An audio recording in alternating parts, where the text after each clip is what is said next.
తిడతారు, పొత్తుల కోసం పరిగెత్తుతుంటే బాబు గారి కోసం రాష్ట్ర ప్రయోజనాలు అంటారు. దీన్ని నేను చెప్తున్నా. దానికి ఇదివరకు ఉన్నటువంటి వాజ్పేయి అద్వానీ గారు ఏమిటంటే చూసి చూడనట్టు ఊరికినేవారు, వీళ్ళిద్దరు తోకలు కట్ చేస్తారు.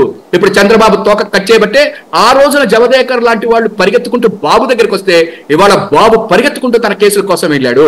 ఇవాళ మళ్ళా చెప్తున్నా, తెలుగుదేశం పార్టీ సరెండర్ అవడానికి వెళ్ళింది, మెర్చి చేయడానికి వెళ్తోంది, వాళ్ళతో జరుగుతున్న డిస్కషన్స్ అవే తప్ప ఇవాళ చంద్రబాబు నాయుడు ఏదో ఇక్కడికి వచ్చి పోటీ చేసేసి ఇవాళ పవన్ కళ్యాణ్ వీళ్ళు కలిస్తే జనాలు ఏదో ఓట్లేస్తారనేది తప్పు.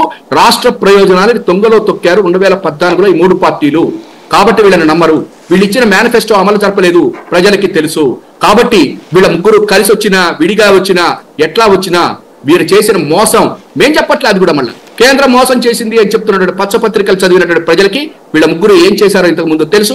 ఇవాళ మేనిఫెస్టో నవరత్నాలు అమలు పరుస్తున్నటువంటి జగన్మోహన్ రెడ్డి గారి గురించి తెలుసు. ఇవాళ రోజున ఇస్తున్నటువంటి ప్రతి పింఛను ఎక్కడ అవినీతి లేకుండా ఇస్తున్నటువంటిది తెలుసు. చంద్రబాబు గారు వెళ్ళింది మాత్రం ఒక్కటి తన కేసుల గురించే వెళ్ళాడు.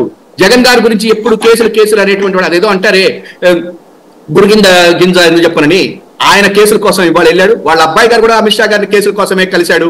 ఆ రోజున బయటకు వచ్చి పురంధరేశ్వరి గారు చెప్పారు ఎక్కడున్నాయి నీ కేసులు అవి అడిగారని చెప్పారని. ఆ తర్వాత ఏం జరిగిందో మనం అందరం చూసాం. కాబట్టి వాళ్ళ విచారణ సంస్థలు జగన్ గారి కేసులు ఏవీ లేవు. విచారణ సంస్థల దగ్గర జగన్ గారు పూర్తిగా ఈ రాష్ట్రం కోసమే మాట్లాడుతున్నాడు, రాష్ట్ర ప్రయోజనాలే మాట్లాడుతున్నాడు.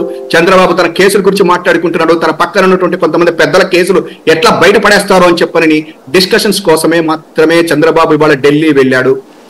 Right, thank you very much. Sundararama Sharma గారు, జయచంద్ర గారు, సుహాసిని ఆనంద్ గారు, ఉప్పా లక్ష్మణ్ గారు. ఇది పరిస్థితి. చంద్రబాబు గారు ఢిల్లీ టూర్ అన్నటువంటి